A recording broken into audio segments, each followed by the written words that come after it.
Welcome to the Moving Day Golfcast. See you at the next hole-in-one.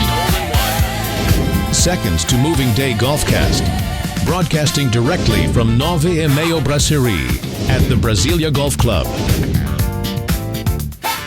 Welcome to the Moving Day Golfcast. See you at the next hole-in-one.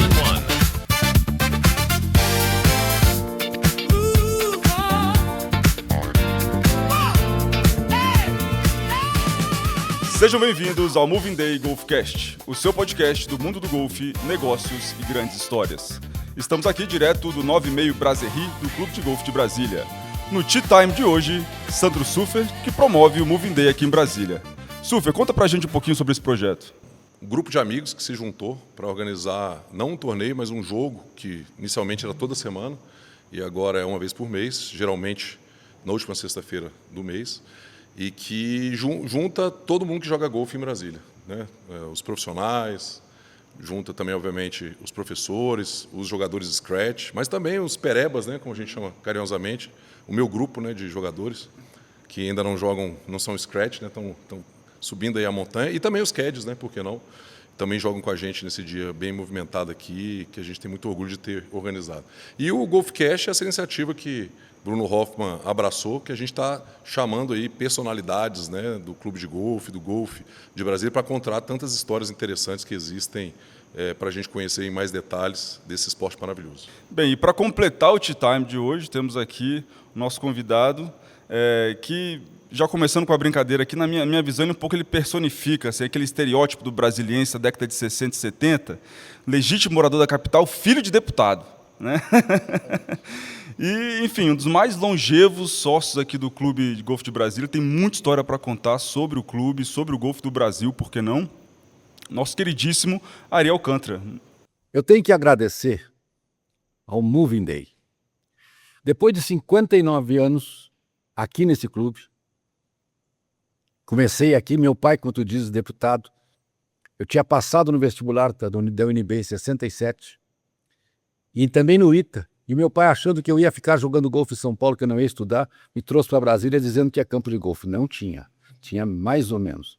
Então, 59 anos depois, eu vejo o Sandro promover uma das melhores iniciativas que eu já vi no golfe brasileiro, que é esse Moving Day, onde ele consegue congregar profissionais de clube, profissionais de jogo, profissionais da qualidade do Andrei, que está jogando lá fora, com amadores e principalmente com os caddies. Esse é o verdadeiro golfe. É isto que nós, quando há 59 anos, começamos a fazer esse trabalho, a plantar esta grama, a fazer esse projeto Randy Jones, imaginávamos que seria possível.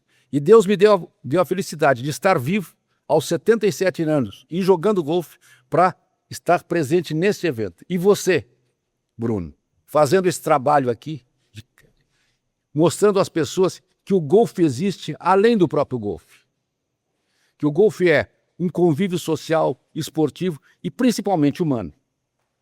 Porque as relações que se complementam no golfe vão desta multiplicidade que o Sandro promove nesse Moving Day. O meu filho está jogando, o meu sobrinho jogando, o meu neto já vai jogar. Então, eu que comecei por conta de um acidente político, de ter vindo a Brasília, mas um acidente político do golfe também, que pouca gente sabe. O golfe brasileiro começa a se desenvolver por conta de Arthur de Souza Costa e Getúlio Vargas. O Arthur de Souza Costa, seu ministro da Fazenda, que foi para Bretton Woods discutir o que se fala hoje, política monetária, padrão ouro, essas coisas todas, e começou a jogar golfe. Meu pai, que era assessor dele, começou a jogar golfe, e por isso eu jogo golfe. Então eu jogo golfe, e o Getúlio jogava golfe, inclusive tem uma casinha no Itaiangá, onde é a casa que o Getúlio começou. Então, ideologias políticas à parte, nós temos no golfe uma participação política. E nada mais importante do que isto, o Lúcio Costa entronizou ao marcar no plano piloto de Brasília a área destinada ao golfe. Então, esse trabalho de vocês, com os meus 59 anos de golfe, 77 anos de idade, 70 que jogo golfe, é um dos maiores prazeres que eu posso ter. Conta um pouquinho mais de como nasceu o Clube de Golfe em Brasília, porque também tem histórias aqui que eu já ouvi falar e com certeza tem mais detalhes, que é com relação a pressão, inclusive, de embaixadas, diplomatas, que queriam o golfe para poder vir para a capital. Eu vou contar detalhes dessa história, e é engraçadíssimo. Aliás, tu, Bruno, tu, Sandro, que nós estamos aqui em Brasília, que conhece a vida de Brasília, vão ver que nos anos 60 não era diferente do que é hoje. O Lúcio Costa, dentro daquilo que eu comentei, botou no mapa. Então tinha que fazer no plano piloto, um clube de golfe. Perfeito. Como vamos fazer isso? Ninguém jogava golfe. Como eu contei para vocês, o golfe era uma coisa rara. Ninguém jogava golfe. Mas tinha que fazer o clube de golfe. A Pan-América, que se vocês veem aquela saga do Howard Hughes, do tal, da Panama e tal, a Pan-América deixa comigo. E pediu que queria um terreno de hotel, e tendo esse terreno de hotel, ela promoveria um campo de golfe. Feito. Estava o terreno de hotel, que é exatamente, que seria aonde é a cabeceira desse lado da ponte, da cabeceira da ponte. Depois de atacar. E chamou o Trent Jones para fazer o projeto.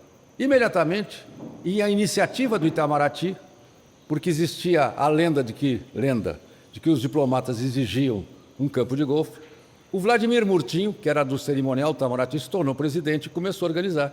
E começaram a vender títulos do clube de golfe. Um projeto fantástico, card, título à venda. Só que o campo de golfe não saía. E a coisa foi indo, foi evoluindo. Eu estou falando de 64. Isso começa em 64, se não me engano. Há o movimento da Revolução. Perfeito. Há uma série de contravias. A coisa foi enrolando. Mas conseguiram que o Trent Jones fizesse o projeto, isso iniciativa da Panam, que comprou uma série de títulos do clube. Do total de títulos à venda, a Panam comprou, na verdade, 25% dos títulos, que foi a verba que deu início ao clube. Legal. Na época, foi a quantia de $100 mil. Pagou o projeto e deu dinheiro. Nesse projeto, ele fez um croquis, porque ele não conseguia andar no campo. Se nós olharmos um pedaço aqui em Brasília, vamos ver como era essa área aqui, aonde seriam os futuros fairways. Para depois de ele vir e fazer o shaping, a modelagem dos greens. Alguns fairways, basicamente o 18, o 17, o 8, o 9, aqui e o 7. Aqui por esse lado do 1, aqui não tinha nada, era cerrado. Nessa área de supressão, o Ney Ururaí, que era um paisagista famoso da época, um fantástico paisagista, tem histórias em Brasília, começou a preparar para plantar grama. A grama veio dos Estados Unidos em tapetes enrolados dentro de um avião da Panam. Que fantástico. Quem promoveu, quem era o responsável pela condução dos negócios da Panam aqui, faleceu há pouco tempo aqui, é o Bob Bassu, Robert Bassu, que era o representante da Panam, depois com a loja de turismo, não estou guardado o nome da loja dele, mas uma pessoa fantástica. E teve o encargo de nos aguentar os sócios e a Panam. Esse dinheiro, então temos o Ney Ururaí, que é importante, que é um ícone em Brasília, vários jardins de Brasília são deles. Ele, o Atos Bucão e por aí vai, nós estamos Então ele conseguiu pegar esta grama, os viveiros eram aonde é o buraco 17 e onde é o buraco 8, 2 viveiros. Esta grama que veio para cá é uma das primeiras variedades da Tifton, é a mesma que tem no Doral. Quando começavam a botar Tifton em Bermuda Tifton nos Estados Unidos para os campos da área de clima tropical, veio para cá. E isso também é um patrimônio que nós temos. Legal. Então, começou a ser plantado. Foi nesse momento que eles plantaram esses ferros. Você imagina, o 18 que você joga, Sandro, não era 70% plantado do que é hoje. E mais ou menos assim. Nesses quadradinhos, tinha um pessoal que aqui, com muita tenacidade, começava a jogar golfe. E também pessoal da Embaixada Americana. Naquela época tinha um trabalho aqui de Pierce Corps, eu não vou dizer também que que trabalhava com uma coisa que estava na moda recentemente, eu vou dizer da USAID. Lembra a história Mac Usaid e tal? Sim. Tudo as coisas são mais ou menos parecidas. Piscop E o Piscop seria. tinha os oficiais que jogavam aqui. Então era um embrião do golfe, mais um golfe. O pessoal da Embaixada da Inglaterra também não jogava? Ingleses Foi só depois. Apareceram depois. Os diplomatas ingleses não são grandes assíduos. Tinham mais pessoal da cultura inglesa. Tem um personagem que eu vou falar mais tarde, o James Walker. Enfim, então, isso começou a origem. Aí entra Itamaraty. Então, quando eu cheguei aqui, vi que não tinha nada. Eu já jogava golfe, já tinha jogado pela equipe brasileira, já tinha ganho um aberto no Uruguai. Por isso, meu pai não queria que eu fosse para São Paulo. Em que ano você ganhou esse aberto do Uruguai? 65. 64. 64. Aí, então, meu pai achava... Nesse ano de vestibular, contar uma história minha, esse pessoal... Eu fui para aquela época, existia a segunda época. Eu fui todas as matérias da segunda época por falta, porque eu faltava para jogar golfe. Então eu estudei muito para a segunda época, como estudei muito na segunda época, consegui passar no vestibular daqui e no vestibular do ITA. Então o golfe me ajudou também nisso. Mas, quando eu cheguei aqui não tinha nada. Eu organizei mais ou menos os greens, onde devia ser green, fiz um circuito mais ou menos de 9 buracos, botei um pouco de regras, começamos a jogar. E eu trouxe para Brasília um primeiro profissional de golfe, um sujeito chamado Arthur Irish, o alemão, que era filho do headmaster do clube de golfe de Pelotas, onde eu jogava. Filho do seu Carlito, irmão do Fanha, do Walter, se der tempo eu conto as histórias do Walter. Então, veio construir aquela casa onde a lanchonete da Loló, era a casa onde nós construímos para ele. E ele começou, então, a dar aulas para as pessoas aqui e ajudar a construir os câmbios. Aí começamos. Isso aí é que ano é isso? Aí começou 67, 68. Aí de 68 para 69, quando houve o AI-5, que é a questão política, quando houve o AI-5, e Brasília ficou um deserto, com o recesso do Congresso, houve uma crise econômica muito, muito forte aqui. Nós tivemos uma situação bem... Só que quando veio o Médici, aí a história dos diplomatas. Quando veio o Médici disse assim, não despacho mais no Rio de Janeiro, só despacho em Brasília. Todos os ministros têm que morar em Brasília. Inclusive, função disso é aquela Ponte das Garças. Médici, botar aqui. Mas o Itamaraty dizia, nós não podemos vir, os diplomatas só vão se tiver campo de golfe. Quem irá nos salvar? E nessa época eram 9 buracos ainda. Não, nem 9 buracos, era uma mistura aqui. Tá. Quem irá nos salvar? Eu, Chapolin Colorado. Por quê? Eu era pensei, sabia, conhecia as histórias, tinha contatos em outros campos, continuava jogando golfe, campeonatos fora. O Terry Jones não veio, mas mandou um shape dele, o Les Faber. E o Les Faber nos disse que ele queria ter, pegou no mapa e montou. Aqui eu quero ter tantos metros cúbicos de terra, tantos metros cúbicos de terra aqui, tantos metros cúbicos aqui. Onde seria o tees, bunkers e greens. Nessa fase eu já entro um pouquinho, porque quem nos forneceu essa terra eram as construções em Brasília que tinham os aterros e tal, nós tirávamos dali e eles vinham depositar aqui e botavam. A Fundação Zoobotânica nos ajudou com máquinas que não foi dada, foi alugada da Fundação. As máquinas colocavam as terras. Quando a gente achar que estava pronto, o Bassu usou uma conversa dele, da Panam com o Trent Jones, mandaram o Les Faber para cá. O Les Faber chegou aqui e tomou um susto. Não tinha. Mas mesmo assim, ele começou a fazer o shaping dos greens, a modelagem dos greens, que são exatamente com pouquíssimas modificações do que tem hoje. E isso é um patrimônio que o clube tem, porque nós temos um shape Trent Jones, que é um dos melhores projetistas de golfe do mundo, inclusive do Augusta, tem projetos dele no Augusta. Enfim, aí o Les Faber fez isso, e eu acompanhei ele. Na época, já estava vindo aqui ao clube um especialista em solos, chamado Bob Kate, que me fez uma análise de solos aqui profunda, e me deu análise de solos com a posição química, inclusive de drenagem, que até hoje existe, e eu não sei se o Sandro não nota, mas a gente observa que a gente tem torrenciais de chuva aqui, pouquíssimas alagações. Verdade. Isso foi uma... Tem alguns poucos lugares que é exatamente onde eu ponho minha bola quando chove. Então é o seguinte, mas isso foi por acaso. Sim. Bom, mas a ideia era fazer o campo aqui porque o Médici queria transferir para Itamaraty.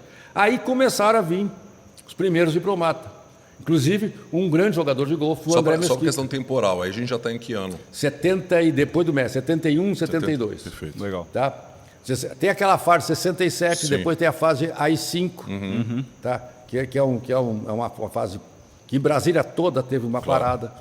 Depois, aí entra 70 o Médici. Sim. Aí entra, por exemplo, um diplomata que era chefe do cerimonial do Itamaraty, o André Mesquita, jogava muito bem golfe. Aí começaram a jogar golfe. Então tem figuras fantásticas como jogador de golfe. Paulo Cabral de Melo, que é irmão do João Cabral de Melo Neto, que é o Morte e Vida Severina. Passaram aqui pelo clube, nesse período, a partir de começar a ter uma série de diplomatas, eventos políticos, mas principalmente diplomatas. Os embaixadores da Argentina, os episódios de diplomacia, por exemplo, Itaipu, Saraiva Guerreiro. Tem uma série de episódios da política brasileira passaram aqui dentro. Claro. Foram debatidos e negociados, talvez, aqui dentro? Em off. Sim. Tem um episódio do Itaipu interessantíssimo. Era embaixador... É em off, em off? É, em off. Não é em off, não. Está sendo gravado. É público. É público. São então não é pessoas off. falecidas e eméritos. Claro. Era embaixador da Argentina no Brasil, o Oscar Camilhon. Jogava golfe, ótima pessoa. E era secretário-geral, depois foi chanceler, o Saraiva Guerreiro. E existia aquela questão das cotas de Corpus e acinetar, enfim. E muitas vezes tinham arestas entre a diplomacia argentina e brasileira. Era a época, inclusive, de uma situação do Videla na Argentina, enfim. E o Oscar Camilhon vinha aqui. Mas ele não queria falar com o Guerreiro direto. Muitas vezes ele falava para mim, Ari, vê com o Guerreiro o que é isso. Eu digo, Guerreiro, o que é isso? Ó, isso aqui. Então, até por caminhos inversos se fazia diplomacia. Inclusive, eu brincava com o Oscar Camilhon, quando era vivo, e disse, olha, Itaipu deve muito ao clube de golfe. Porque a cota de Itaipu, então são coisas... Mas essa informalidade do golfe, essa conversa informal que o golfe permite, é que é fantástica. Sem dúvida. Porque quebra as arestas e torna as amizades. Com certeza. Por exemplo, nós passamos por diversas situações políticas.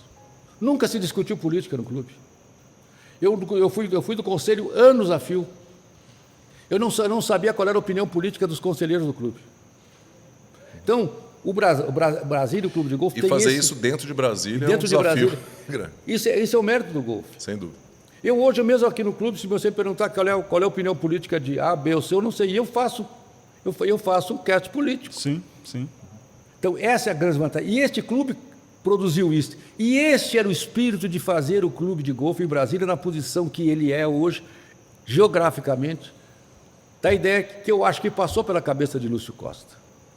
Perfeito. Então, eu contei esse caso do Guerreiro, porque tem outros centenas de casos de convívios. Os meus filhos, todos os meus 4 filhos, praticamente vieram para o clube no dia que nasceram. Se criaram aqui dentro. E assim outros tantos. Hoje eu tenho, por exemplo, o meu filho que joga golfe, o Gonçalo Berlim, que eu vi nascer, que eu vi ser... Não, eles não jogam golfe, jogam muito golfe. Bem. Mas muita gente, pessoas... vou dar um exemplo. O Paulo Hortêncio Pereira Lira, primeiro presidente do Banco Central, jogava golfe. O pai dele, o ministro Pereira Lira, ministro do Tribunal de Contas, foi presidente do clube. Enfim, nós temos uma tradição de história política dentro de Brasília, no clube de golfe, sem política. Sim. Muito bom. Agora vamos continuar nesse timeline aí. Quando é que a gente chega a ter pelo menos 9 buracos nesse clube aqui, você lembra? Nós nunca tivemos 9. Já foi para 18. Não. Foi arremendando. Aí foi o seguinte, vou contar uma história interessante. Está vendo esse green do 9 aqui? Foi o primeiro green que você terminar. Qual foi o segundo? O 4. O 4. Por quê? Por que eu fiz o 9 e eu fiz o 4? Para nunca fazer 9 buracos, eu tinha experiência que se a gente fizesse 9 buracos, nunca faríamos 18. Boa então nós jogávamos, depois que plantamos os fairways, antes do shaping dos greens, nós jogávamos em greens provisórios 12 buracos. Jogava 1, 2, 3, 4, 5, 6, 7, 8, 9, 16, 17 e 18. Eram 12. Depois, mais 6, que podia ser os primeiros 6 ou os segundos 6. Isso aí deixava todo mundo querendo, bom, quando precisamos fazer os outros 6, que são os 6 no meio, o 15, o 10, 11, 12, 13, 14 e 15. Porque a gente vivia sempre com muita falta de dinheiro. O clube nunca recebeu uma verba pública. Eu tenho uma época que o Miro Slaveiro era um presidente, eu era capitão de golfe. Eu cansei de passar no banco, fazer um papagaio, assinar, e o Miro tinha que assinar de avalista, porque senão o banco não nos dava dinheiro, para pagar a folha de pagamento do clube. As máquinas de greens e golfe, aqui, as primeiras, eu comprei do meu padrinho de casamento, Boaventura Oteiro, lá do Sul. Não conseguia pagar, meu pai pagou metade, depois. Nós vivíamos muito sem dinheiro. Então, para tudo que fosse ser feito aqui no clube, era muita dificuldade. Isso também, eu acho que foi um dos grandes méritos do clube. Porque hoje a gente tem esse clube que está maravilhoso. A diretoria do clube é impressionante. Eu posso dizer com livre, dizer, nós temos uma qualidade de campo dos melhores do Brasil. Sem dúvida. E economicamente eficiente. Agora, eu fiquei com uma dúvida aqui. Já que você tem uma relação tão próxima, um protagonismo tão forte com a história do clube, por que você nunca foi presidente? Porque eu fui capitão de golfe. Você preferiu ficar na capitania? Não é que eu preferi. Como eu disse, Chapolin Colorado. Quem que vai pegar a parte pesada? E eu era muito jovem também. Sim. E a ideia sempre era de termos um presidente que tivesse uma interlocução fora do clube. Tá? O quadro Pereira Lira. Depois, enfim. Então, a minha função aqui era justamente trazer a minha experiência de jogar fora, que eu jogava golfe, eu joguei pela equipe brasileira, jogar fora, para trazer o golfe aqui. Sim. Então, e eu acho que eu consegui, porque eu tenho para mim, eu digo que eu sou o cara mais rico do mundo. Porque eu moro aqui em frente ao clube de golfe, no QI 26, jogo aqui, um clube em frente à minha casa, a hora que eu quero. Nem o Tiger tem isso. Então, e um campo que eu fiz. Ou seja, eu conheço cada pedaço, cada aspersor que tem no campo. E sei como foi feito. Isso é uma coisa muito boa na vida. Sem dúvida. Você conviver com coisas que você construiu. Claro. Ari, e ainda por cima, hoje tem condição de jogar com seu filho, com seu sobrinho, com seu neto. Exatamente. Que maravilha. Não, e com os meus amigos. Os amigos, claro. De muitos anos. De muitos anos. Ou seja, todos os amigos, mesmo os novos que chegam ao clube, são amigos velhos. Porque, e é isso que o golfe nos traz esse convívio. Sim. Então essa parte do clube dos anos 70, e cada momento foi evoluindo. Quando eu parei, por questões profissionais, enfim, eu fui obrigado que não trocou. Por exemplo, essa arborização que foi feita não é da minha época. Minha época era deixar o cerrado natural, os rafos seriam um cerrado natural. Se eu continuasse capitão de golfe, vocês estariam com muita raiva de mim. Porque essa arborização que foi feita, começou acho que com o Pilat e o Célio, manteve a mesma ideia do traçado, original do Trent Jones, mas só que deu uma condição diferente, evoluiu. Ou seja, é uma ação humana que evoluiu no campo e ficou muito boa. Ou seja, depois o campo foi tendo variações. Por exemplo, eu queria plantar só bermuda, não queria que plantasse uma grama diferente. Aí plantaram, lógico, eu não estava conseguindo gramar tudo de bermuda, a gente saía do campo com barro nos pés. Sim. Tá. Aí começaram a plantar batatais. Eu fiquei uma fera, queria brigar com todo mundo, só faltou sair no braço. Hoje eu vejo que essa solução não tirou a bermuda continuou evoluindo. Ou seja, o clube de golfe evoluiu. Sim. E evoluiu principalmente em termos de estrutura financeira, societária. Então, o clube de golfe evoluiu. Sem dúvida. Isso é muito bom. Você vê uma coisa que você faz evoluir. Porque é horroroso aquelas pessoas que fazem as coisas, acham que tem que ficar do jeito que... Foi eu que fiz, tem que ficar como eu estou. Isso é burrice. Agora, Ari, nesse campo aqui que você joga tantos anos, conta pra gente um pouquinho mais de você aqui. Você tem na sua cabeça aí, qual foi a sua melhor tacada? Não, eu tenho umas tacadas interessantes. Eu tenho um hole in one que eu fiz no 8, que é engraçadíssimo. Eu estava jogando com a minha mulher, e no final de tarde, bati a bola, foi pro green, eu não vi.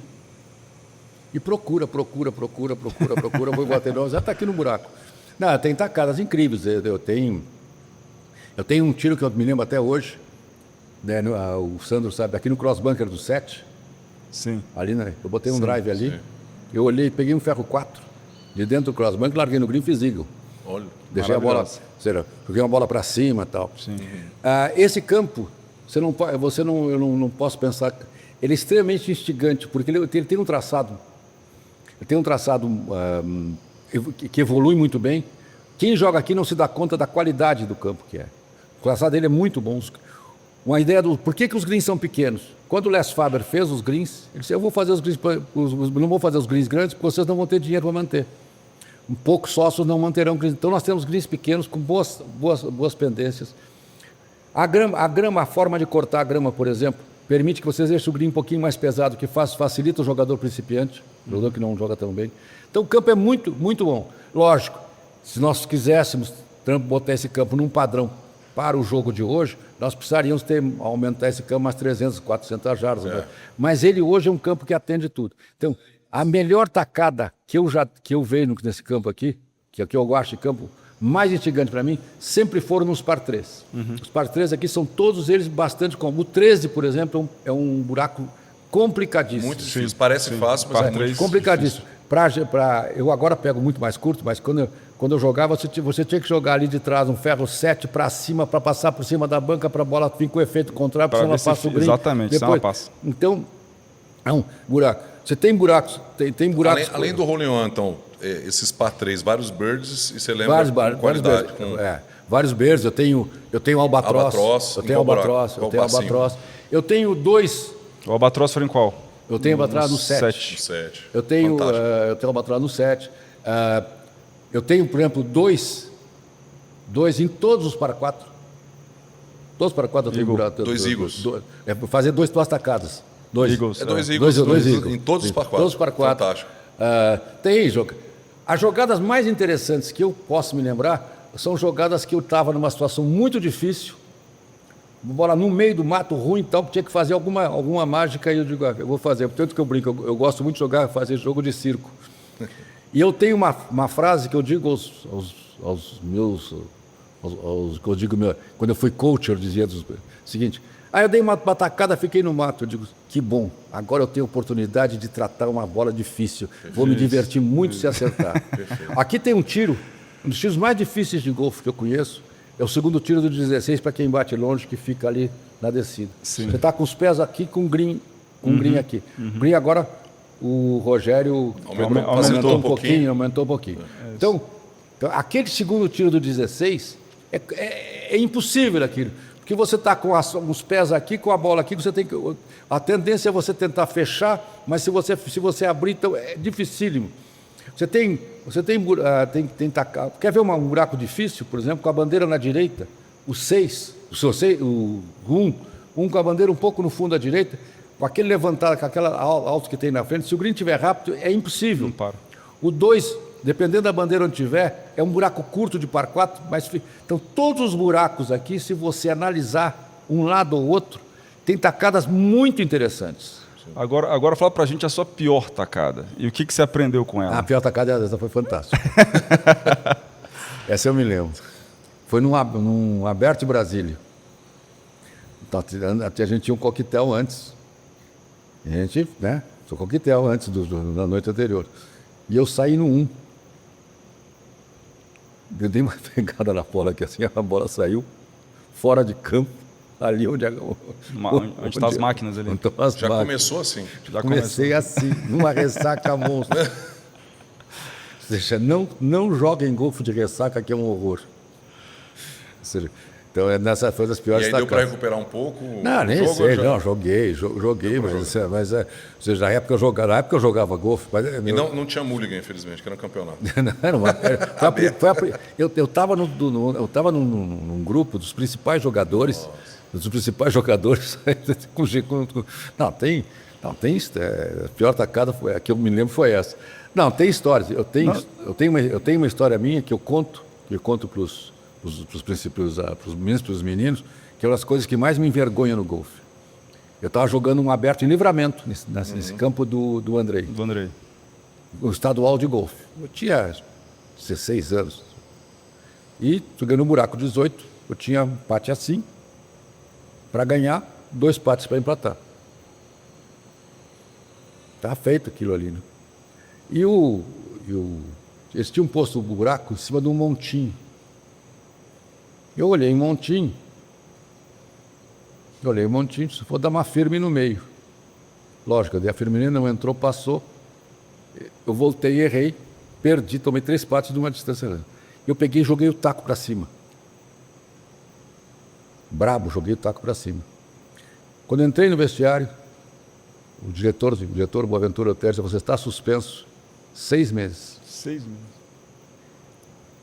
Então, para mim, a minha pior tacada de golfe foi essa.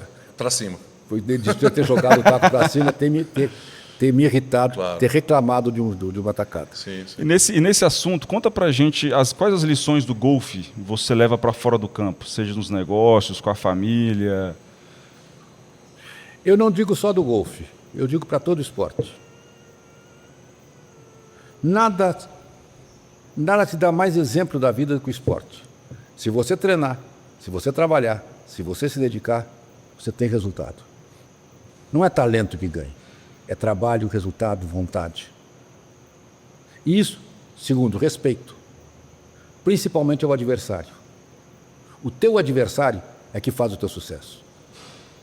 A política é isto. Eu respeito meus adversários. Eu não tenho inimigos, eu tenho adversários. Então, a disputa, a vontade de vencer. Vencer é que é importante. Mas que você vence alguém, e aquele alguém que você venceu é uma parte do teu trabalho. Seja nos negócios, principalmente. Segundo, cada dia é um dia. Terceiro, sempre se pode recomeçar. Joga um torneio, joga o segundo, joga o terceiro. Então, o esporte em todas as vezes, seja na Fórmula 1, eu sou muito amigo, vi começar a correr, correu comigo, o Nelson Piquet. Legal. É um grande esportista, uma grande pessoa. Então, se você vê todos os vencedores no mundo fazem isso. Agora eu vi o Rory McIlroy ganhar o Master. Pela segunda vez. Pela segunda vez, seguido, depois de passar anos a fio sem conseguir. É verdade. Então, o Tiger, o Nicklaus, Sim. e jogadores que nunca ganharam. Eu joguei com jogadores fantásticos que nunca ganharam. Isso talvez seja uma pergunta interessante para fazer para você, Ari. Quais jogadores mais, assim, que você falou, poxa, eu estou jogando com um cara que é dos melhores do mundo? Você tem a oportunidade de conversar, jogar na tua história? Bom, eu vou dizer que, para mim, o melhor jogador de golfe que eu vi, em termos de qualidade de jogo, e depois, como foi meu amigo pessoal, o Mário Gonzalez. O jogador mais habilidoso que eu joguei, que eu vi jogar, trabalhar com a bola, jogou comigo, Roberto De Vicenzo. Eu tive a oportunidade de jogar com o Tom Watson, quando ele veio jogar um Aberto do Brasil. Grande jogador, mas na época ele ainda não estava. Eu vejo o jogo do Tom Watson fantástico, enfim. Eu vi o Nick Faldo jogar em São Paulo com um amador. Legal. Com um amador ainda juvenil. Mas eu digo, o Mário Gonzalez, para mim, tem um amador que nunca foi profissional, que era o meu ídolo, e talvez seja um dos responsáveis por eu gostar, que não foi um grande jogador, ganhou brasileiro, Fernando Chas Barcelos. Gaúcho, que tinha uma coisa no golfe que é indispensável, tinha uma elegância no golfe fantástica. Mas eu digo, Roberto De Vicenzo é impressionante. O que ele conseguia fazer com a bola, o Mário era outro. Assim, e o Mário que conhecia. O Mário tem uma história, que eu conto isso para os jovens, eu estou falando muita coisa que eu acho que os jogadores podem. E uma vez eu estava fazendo campo aqui e eu ia muito ao Rio para falar com ele e tal. Porque o Mário queria ter sido o projetista do campo aqui. E eu ia com o Mário, eu cheguei no Gávea, então saímos a olhar o campo e tal, e o Mário com umas 2 bolas no bolso e um sand na mão. Andando para cá, ele de repente pegava uma bola, batia até hoje. Mário, por que está com essa bola? Estou treinando. Eu não saio no campo sem estar com um taco na mão. Ele estava sempre com um taco, sempre pegando. Tinha a capacidade de ter o taco na mão e a habilidade. O Mário tinha uma habilidade, um swing do Mário, até hoje é considerado um dos swings mais fantásticos do mundo. Eu digo Mário. Agora, Gary Player, por exemplo. Assisti Gary Player fazer 59 no Gávea. É uma coisa impressionante. Agora, com essa turma toda aí, que você ou jogou ou viu jogando, qual foi a tacada mais memorável que você viu essa turma fazendo aí? O Rafael Navarro, no PL Golf Club, estava mais ou menos disputando. E ele entrou e botou uma bola no mato, um par 5. E eu digo, eu estava no drive lá na frente. Digo, agora aqui eu tirei. Ele jogou uma bola dentro do mato, por meio dos eucaliptos, mirando no buraco. Uma madeira 3 que fazia assim, levantou e largou da cindada. Eu digo, perdi. O cara que faz isso, eu não esquece, eu não vou jogar coisa, não vou ganhar nunca num cara desse. Tinha uma habilidade muito. O Rafael Navarro, os jogadores, sim. Mas eu digo, mas o Rafael Navarro era um jogador vamos dizer, mais moço do que eu, claro, mas de um turma que a gente jogava. Sim. O Roberto De Vicenço, por exemplo, eu joguei uma volta de golfe com o Roberto De Vicenço num torneio no Petrópolis, que é impressionante, ele não botou uma bola no campo, jogou 67, jogou 4-3 abaixo, não, 67 não, 64, jogou 6 abaixo, não botou uma bola, ele tirava cada bola de dentro do mato, que você não existe. Então, o bom jogador, você vê, não é quando ele joga bem, é quando ele joga mal. Claro. Bom jogador ganha jogando, quando ele consegue tirar a score jogando mal. Perfeito. Agora, Ari, a gente já fez até no primeiro programa a gente conversou sobre isso também, sobre tentar trazer uma metáfora da vida num par 5 aqui, né? Dentro de um par 5, né? Onde tem o tee, como é que foram as tacadas aí? Tem as tacadas aí. Aonde você se vê hoje dentro desse par 5? Né? Como é que foram essas tacadas anteriores? E como é que foi chegar até aqui? Quais foram as tacadas? Né? As 5 e qual tacadas? que é a sua próxima tacada agora? Vamos considerar um par. Eu tenho uma vida longa já, né? 77 anos, vou ter um par 5. Já está 5 acima do par. Eu já estou 77. Já estou com algumas coisas assim. Mas num par 5, se a vida fosse um par 5, eu diria, então, vou tentar uma analogia. Os primeiros 40 anos é o drive. Parou no meio do fairway, parou no cantinho. No teu caso. No seu caso. Aonde parar? Fiquei meio no RAF ali. Ficou ali no cantinho. Mas com batida também, tem que fazer par. Isso. Eu tenho que fazer par. A segunda tacada, eu tenho que decidir se eu vou arriscar muito para tentar chegar no green e abreviar, ou se eu vou fazer um layup. Eu acho que eu fiz um layup. Legal. Eu acho que eu fiz layup. Não me arrependo de não ter tentado chegar ao green. Não sei como é que seria o meu jogo se eu tivesse depois do green. Podia ter rápido, ter feito esse pior. layup te deixou a quantas jardas do green? Esse layup me deixou umas 100 jardas. Ficou ótimo. Um bom Muito layup. bom. Meu terceiro tiro eu botei no green. Então maravilhoso. Então eu estou para fazer um par. Com 77 anos, vivo, com saúde, jogando golfe. Dá para fazer um verde aí. Posso tentar fazer um verde. Excelente. O que eu tenho que agora decidir é se vou fazer o verde ou não. Só que verde... Vai atacar o buraco, às vezes vira um bogey, né? Só que verde, a gente não faz, verde acontece. Perfeito. Então nesse meu tiro para verde, vai acontecer ou não. Mas como eu já fiz aquilo que eu tinha imaginado fazer e de certa forma estou com sucesso, pouco importa. Posso fazer o par. O que eu não posso, o que eu tenho que evitar fazer é o bogey. É um bogey. Claro. Ou seja, é tomar um 3 partes. É fazer uma bobagem. Então, eu acho que eu já tenho maturidade e vida para não fazer uma bobagem. Perfeito. E aí, cada um faz, na sua vida, a analogia dos seus fatos, da sua correspondência. O que o golfe te traz, seja nos hábitos, seja... Como é que isso, com relação à sua carreira, né? Porque você se formou em processamento de dados. Né? Eu tenho uma trajetória interessante. Eu até vou fazer um resumo. Eu passei no vestibular aqui, bem classificado, acho que eu fui o 9º geral e o primeiro ou segundo engenharia e tal. Sim. Aí entrei na engenharia no IDB e dei de cara com o movimento estudantil. Papuf, Onestino Guimarães.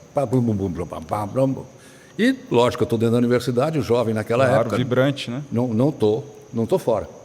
Sim. Eu fiz uma chapa com o Onestino, eu pela engenharia e ele pela geologia. Interessante. No movimento estudantil. Então, entrei no movimento estudantil. Eu não vou dizer que eu não tive, não militei na esquerda. Não militei, mas eu tinha certas simpatias. E o meu pai, líder do governo, líder do Costa e Silva. Legal. Nunca falou comigo em política. E eu peguei a AI-5, aqueles movimentos todos. A universidade virou uma bagunça. Nós não tínhamos curso. Eu tinha um amigo que estava começando a instalar o Centro de Processamento de Dados da UNB. O 1130 da UNB. Sim. E ele fez um concurso. Nós chamamos a gente, então fez um testezinho, eu passei no teste, eu fui trabalhar no 1130 da UNB. Olha só. E naquela época... Cartão perfurado, Fortran. Fortran, RPG, Fortran, RPG e Sim. tal. E naquela época nós tínhamos uma situação um pouco diferente do jovem de hoje, que eu na universidade, se eu não trabalhasse, eu era um cara diferente. Todo mundo trabalhava. Todo mundo com 18 anos já imaginava trabalhar e casar. Todo mundo queria ter uma profissão. E eu comecei a trabalhar em processamento de dados. Eu tinha, por condições de família de pai, eu tinha condições de não fazer isso. Comecei a trabalhar, fazer freelancer. Aí tinha um B500, embora o B500 aqui, e eu aprendi assembler de B500, comecei a trabalhar e tal. E o golfe, onde é que entra nisso? Eu também jogava golfe, por causa do clube. Então eu tinha muita atividade extra, então eu consegui passar pelas turbulências políticas daquela época. O golfe me ajudou nisso aí. Porque o golfe eu saía para um outro mundo. E não só o fato de você estar praticando esporte, mas também acho que a filosofia do golfe. A filosofia do golfe. Cada atacada, um pensamento, a um paciência, pensamento, planejamento. Enfim. Então, aí começa o golfe. O golfe para mim, como eu comecei muito cedo, o golfe para mim não é uma coisa que não tinha dificuldade. É como acordar de manhã e sair caminhando. Pegava a bola, saia. Como na minha época, comecei a jogar golfe, não tinha filme de golfe, não tinha nada. A gente quando conseguia roubar uma revista do golfer argentino para ver como é que era uma... Enfim, então eu acabei aprendendo golfe por mimetismo. Via um bom jogador jogar, queria fazer igual como ele fazia. Tal. Então eu peguei uma habilidade de golfe, de copiar dos outros jogadores. E eu comecei a jogar bem, tinha habilidade, enfim, e isso me instigava. Mas eu cheguei em Brasília, aí o pessoal vai gostar dessa história. ONB, então... bati com um carro, fui procurar uma oficina. Eu comprei um carro, eu comecei a trabalhar e comprei um carro com a prestação parcelado pela Caixa Econômica Federal. Então eu tinha que trabalhar e pagar a prestação. O que aconteceu? Lógico, bati com o carro, capotei o carro. Puxa. Meu pai não ia me dar jeito. Comecei a tentar arrumar. Aí tinha um colega meu da universidade que estava montando uma oficina, o Alex Dias Ribeiro. Não tinha seguro o carro. Não, acho que não. Naquela época. Seguro em 60, estudante com seguro em 67, está ficando louco. Não existe isso. Aí, o Alex, que estava montando a Camber, e que fazia o carro, estava fazendo um protótipo, que era o pai dele tinha capotado um carro fazendo um protótipo da Camber. Legal. Aí eu gostei desse negócio de automóvel, então comecei a querer correr de automóvel. E fui correr na Camber. Interessante. Então eu jogava golfe e corria automóvel. Eu corri 1.000 quilômetros de Brasília, na Camber. Qual equipe? Equipe Camber. E tinham corridas que eram feitas na esplanada, né? Eram feitas. Patinho feio, sim. Quais eram os grandes automobilistas dessa época, além, obviamente, dos mais conhecidos que você lembra? Nessa corrida, que quem estava na pista e era jovem, o sujeito chamado Emerson Fittipaldi. Somente. Fantástico. Birdi Clemente, Luiz Pereira Bueno. Eu corria aqui, corria em Interlagos. Então eu jogava golfe, corria de automóvel. E hoje o automobilismo ainda tem algum tipo de... Assiste, vai, corrida? Não, agora depois que começaram a automatizar a corrida, eu parei um pouco. Sim. Mas eu sempre gostei do automóvel. Legal. Mas olha só, não para aí. A história não para aí. Comecei a correr automóvel. E jogava golfe, vinha aqui, jogava golfe. A gente não corre automóvel todo dia. Sim. Tá? Corrida automóvel. Nesta equipe Camber, essa nossa equipe Camber, que eu me tornei só, participei lá, deu 3 Fórmula 1. O Alex, Olha só. o Nelson e o Moreno. Caramba.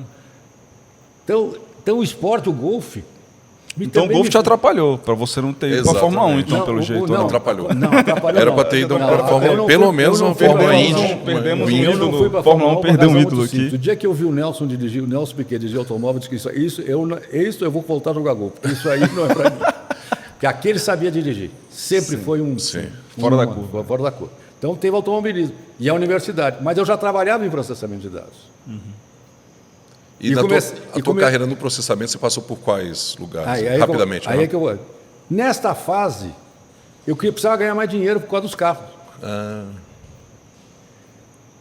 E o Prodazem, o Senado, está começando a fazer o Prodazem. E eu fui trabalhar na Boros para fazer a programação, porque eu trabalhava em Assembly de Boros, para fazer a programação do sistema. Perfeito. A Boros perdeu a concorrência. O Petrônio Portela, que era o presidente do Senado, fez um concurso, convidou os analistas dos concorrentes. E eu passei em primeiro lugar desse concurso. Legal. Eu fui funcionário do Senado concursado do Prodazem. E comecei a trabalhar no Prodazem como System Programmer, programador de sistema, suporte. Eu fui trabalhar em suporte de OS olha, para não dizer que eu nunca tinha trabalhado em IBM, eu trabalhava, fazia alguns programas em Fortran e Assembly para um computador da Cotelb aqui, um 360. Então eu comecei a trabalhar nisso aí, System Programmer. Legal. Tinha que estudar que nem um louco. Sim.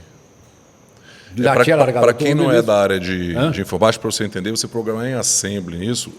Hoje em dia a gente está na era do vibe coding, né? Que o pessoal fala com a IA e a IA passa o código, ele copia e cola. Isso aí é um negócio bastante complexo, precisa ter uma capacidade de concentração. Não é à toa que passou no ITA também, né? E muito bem colocado. Então é uma cabeça diferenciada. Aí eu comecei como programador de sistemas. Aí, como a gente é sempre promovido a sua incapacidade, eu virei suporte de OS. Trabalhei no Prodazem, comecei a trabalhar no Prodazem e tal. E o Prodazem tinha um sistema de banco de dados muito interessante. Antes do Adabas. Antes ainda do Adabas. Não, muito bem antes.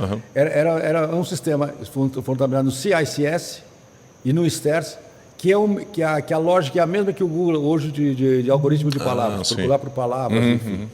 Então eu era um sujeito que conhecia. Mas foi o desenvolvimento do Prodazem ou era um produto? Não, esse era um press release que a IBM estava desenvolvendo na Alemanha, que depois que vinha de um trabalho do Salto na Universidade de Cornell, era eu, Petruccelli, mais 1, 2, 3, que eram considerados os caras que sabiam de banco de dados. Como o cara não tinha a menor ideia de que era a diferença entre banco de dados relacional e banco de dados hierárquico, eu era o cara de banco de dados. Aí começaram a achar que eu tinha que... Aí eu cheguei no Prodazem do Senado, eu disse, olha, eu vou sair daqui, não quero ficar mais aqui. Aí eu já estava em guerra com a UNB. O meu curso de engenharia já não valia porra nenhuma. Eu já ganhava, o meu salário no Senado já era um dos maiores salários que tinha dentro do Senado. Imagina, eles sabem o que é um suporte de sistemas. Sim. Suporte de sistemas é um cara que, me chamaram para o IBGE. Legal. Eu fui contratado para o IBGE para montar o departamento de informática do IBGE em Brasília. Interessante. Continuei no golfe. Muito bom. Já no golfe e tal. Nessa época, eu praticamente abandonei o golfe de jogar bem. Eu comecei a jogar um tipo handicap. Eu cheguei a ser mais 1, mais 2, na época eu estava um handicap 2, 3, tipo, jogava fim de semana. Muito ruim, 2, 3, né? Desagradável. Eu não sei o que é isso. Jogava fim de semana. Acima do... você também não sabe. Mas eu continuei, e aí que tem interessante, com toda essa minha atividade, eu continuei no clube de golfe. Então, o clube de golfe foi um suporte emocional, de vida, de amizade, de relacionamento que eu tinha para me permitir essa evolução profissional. Perfeito. Você imagina a dificuldade, naquela época, eu estou falando 50 anos atrás, você fazer uma evolução profissional na área de informática. Sem dúvida. Que estava nascendo. Sim. Tá? E muito desafio, né? Prodazem, IBGE. Eu fui trabalhar no IBGE na montagem do sistema de informações de acompanhamento segundo o PND. Ali, a sua vida, literalmente, você chegava, era só mato, né? Aqui no Clube de Golfe era só mato, no Prodazem era só mato, no IBGE era só mato, você foi... Porra. Bom, aí, Desbravador.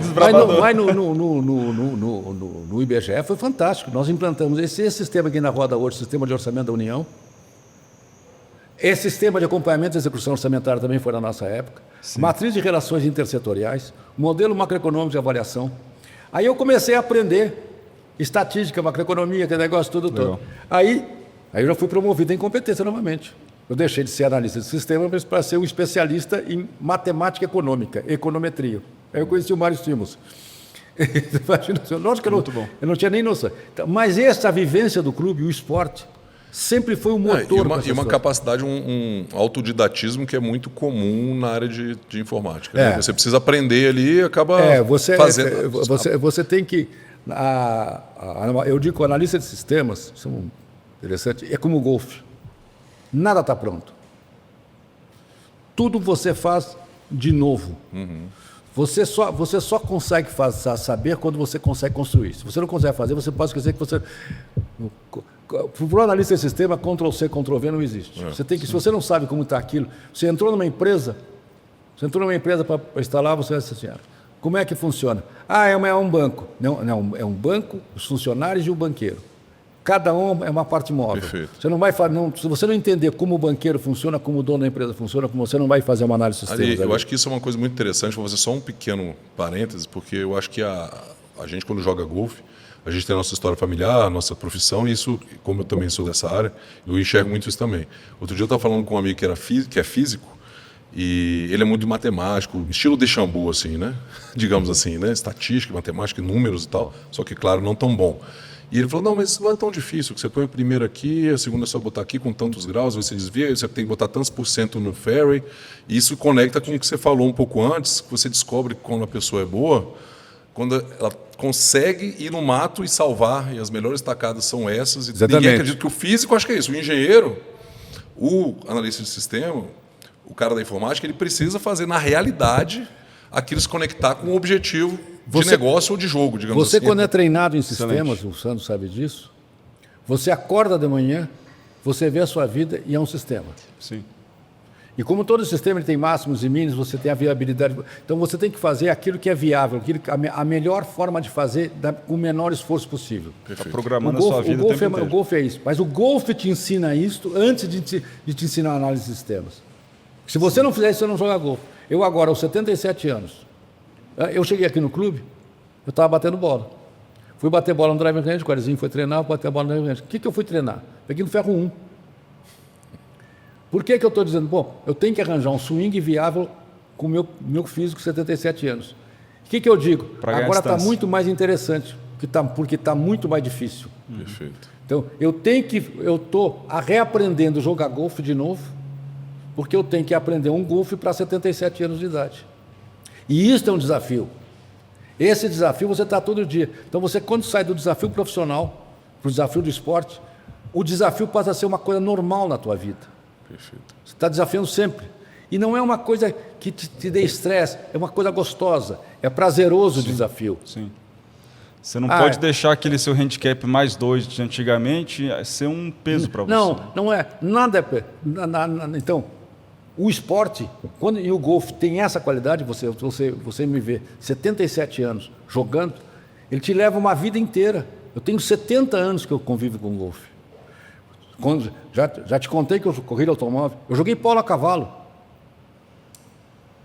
Ou seja, eu não fiz só golfe. Sim. Mas o golfe me encaminhou em todos os fases da minha vida. Eu já fui produtor rural. Já fui homem de mercado. Legal. Já tive instituição financeira. Eu já andei no mundo. Sim. Ou seja, de analista de sistema, de instituição financeira, homem de mercado. Então, a minha vida já tem questão política. Participei politicamente, enfim. Mas, nesses 70 anos, sempre o golfe esteve comigo. O esporte sempre esteve comigo. A condição física, tem que acordar de manhã, tem que estar saudável para praticar o esporte. Mesmo de ressaca. Perfeito. Não bebi muito, hoje não bebo mais. O golfe me permitiu largar o álcool. Eu cheguei em um momento que eu descobri, eu sou alcoólatra. Não tem nada contra isso, sou alcoólatra. Não, mas o esporte em geral, né, é um vício, pode virar um vício saudável. Mas eu falo, substitui. Eu era um cara normal do Brasil, de tarde, fulano de tal, vamos tomar uma, tal, vamos lá pro Piantela, para tomar uma. Para aí, isso está errado, estou falando demais. De um dia para o outro, não bebo mais. Foi assim, foi fácil assim, foi assim. Não bebo mais. E vim jogar golfe. Que dia que foi isso? O que aconteceu que você tomou essa decisão? Nada. Qual foi o clique? O clique que eu achei que eu já Primeiro, meus amigos já não estavam, tinha alguns que já tinham ido, enfim. Entendi. Segundo, eu não quero fazer uma crítica, mas o ambiente político brasileiro deu uma mudada muito. Você começava a estar em lugares onde não era um ambiente que eu tinha acostumado. Mas não vou dizer que foi por isso. Mas um dia eu disse, não bebo mais. É que também, assim como o esporte, às vezes essa questão da bebida, dos encontros, etc., está relacionada com essa questão social também, né? Você não tem mais ali aquele grupo que você está acostumado a fazer isso, não faz mais sentido. Então é o seguinte... E foi bom para a saúde no final das contas. Lógico. Eu vou dar um exemplo. Eu estava com 106 quilos. Hoje eu estou um pouquinho gordo, até porque o mais velho tem que ficar mais gordo. Estou com 82. Mas está com 106 quilos. O que eu fiz? Eu botei os tacos nas costas isso é uma coisa que é bom deixar registrado aqui no Golfcast, porque o Ari, com 77 anos, 70 anos de golfe, anda lombando os tacos, usa tacos difíceis, blade. Acabou de falar que bate ferro 1 e é um exemplo para muita gente aqui de perseverança, não só de capacidade técnica, mas de ética esportiva, que é uma coisa de família, né? Porque o Ari, o Juliano, que são da sua família, o Juliano é um jogador que tem uma história no tênis, lógico. Também na arte marcial, no jiu-jitsu, e agora está vindo aqui. Talvez ele tenha menos de um ano de golfe, 1 ano e pouco de golfe. Outro dia eu fiquei sabendo que ele jogou 36, 9 buracos. É uma ética de esporte que realmente encara o golfe como um esporte, independente de você ser profissional. Eu quero deixar para vocês uma coisa que é registrada importante. Não é só da família. Claro. O clube de golfe, o conjunto de jogadores de golfe é a família. Sim, então, essa tua relação pessoal, por exemplo, se a relação pessoal que você tem, o Sandro, você, o Sandro, o Bruno, são pessoas com quem você se relaciona como se fosse família. Então, você deve à sua família, essa família te apoia. Qual é a história do álcool, por exemplo? O que eu fiz? Botei os tacos nas costas, comecei a jogar. Teve um dia que aqui no 15 a vitela azul catapuf. Tá? Se não fosse o golfe, eu não teria uma alternativa a superar o alcoolismo. Perfeito. Importante. O que é alcoolismo? Não, mas você... Não, alcoolismo, se você bebe todo dia, você é alcoólatra. Exato. Mas dá para viver? Lógico, dá. Tem milhões de pessoas que vivem, fantásticas, pessoas agradabilíssimas. Tem necessidade nenhuma. O Sandro já viu quantas vezes mostrar a cachaçinha aqui, eu provo. Não. Então, isto o golfe me deu. Sim. Perfeito. Essa superação. Excelente. Você ter aquilo. Saiu no campo, eu brinco sempre, eu vou conversar com os quero. Ô, quero novinho, como é que você está? Cadê seu filhinho e tal? Você está andando aqui na natureza. Agora, não sei, né, que ele mais sumiu, meu jacaré preferido. Ele aparece. Ele ganhou um apelido aqui, Lacoste. É um propaganda que a gente está fazendo, a gente vai buscar o patrocínio ainda. Mas então, Lacoste. O golfe é um esporte que você pode falar mais de outras coisas relacionadas ao golfe do que o próprio golfe. Com certeza. Se eu for contar para você do swing, ele pega na mão, bota aqui, nós já teríamos parado de conversar. Sim. Nós conversamos sobre vida. O golfe é esse conjunto. Perfeito. Agora, Ari, a gente está chegando no final aqui da nossa conversa. Tem mais uma pergunta para você que eu acho que talvez resuma tudo que a gente falou aqui. Que é, se você pudesse dar um conselho para quem está começando, para quem está pensando em jogar golfe, mas principalmente quem já está aqui dentro, já está pensando realmente em falar assim, cara, eu acho que eu vou fazer do golfe uma das prioridades da minha vida.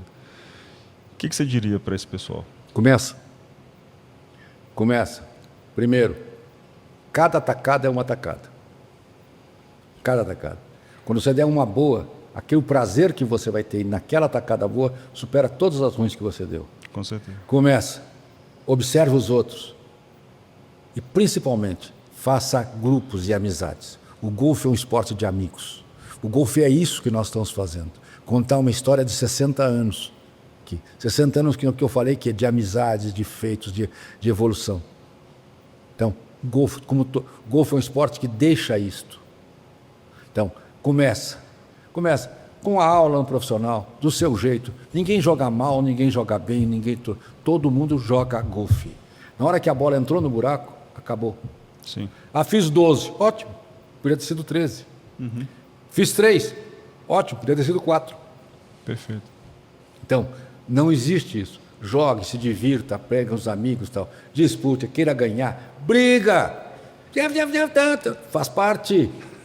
Todas as emoções estão presentes no golfe. Então, faça isso, tem esporte. E agora, para os jovens que estão começando, naquela fase da adolescência, treino, perseverança, treino. O golfe é hora de putting green. E o treino é o seguinte: putting green, approach, meio tiro. Se você só consegue bater longe se você conseguir bater perto. Então, se você 2 horas por dia de putting green, vão levar o sucesso. Para approach, tocar na bola, ter a sensibilidade do taco. Tudo que eles falarem depois sobre bota a mão aqui, bota ali, é consequência disso. Então, treine, jovens, treinem. Os mais velhos, estou com 60 anos, vou começar a jogar golfe, está novo. Perfeito. Legal, isso aí. É isso, golfe é exatamente isso. Ari. E o clube de golfe aqui é um lugar fantástico. Esta beleza que nós temos aqui no centro de Brasília é inestimável.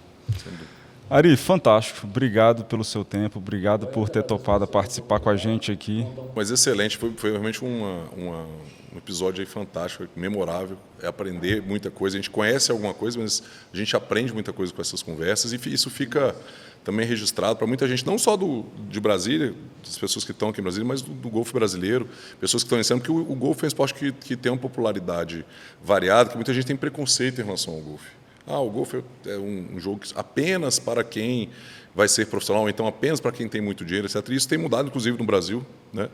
E tem oportunidades, e claro que tem clubes e clubes mais fechados, mais abertos, e esse tipo de história registrada aqui, que você contou hoje, é fantástico. Essa tua iniciativa, Sandro, do Moving Day, é o espírito exatamente disso que está fazendo. Todos jogando com um objetivo. Gente treinando, procurando jogar. Eu estava vendo agora passar aqui o Todd. Conheço desde pequenininho, como caddy aqui no clube, jogando o Moving Day. Isso tem um valor inestimável. Isso é muito mais do que qualquer bula política que as pessoas possam estar produzindo por aí. É isso aí, pessoal. Esse foi mais um Moving Day Golfcast. Muito obrigado, Ari Alcântara. Muito obrigado ao 9,5 Brasserie, mais uma vez, pelo apoio aqui para esse local, para a gente poder gravar. Muito obrigado, pessoal. Obrigado. Até a próxima.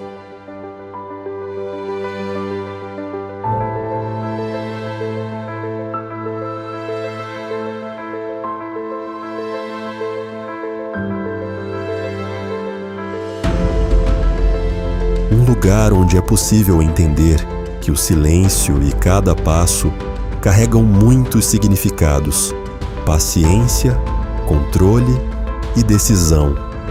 Entre o som das folhas e as memórias que ficam para sempre, acontece o encontro com o tempo, com a mente e com o que permanece dentro de você.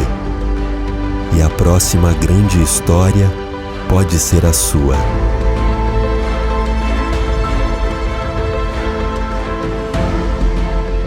Moving Day Golfcast. Cada episódio, uma nova história.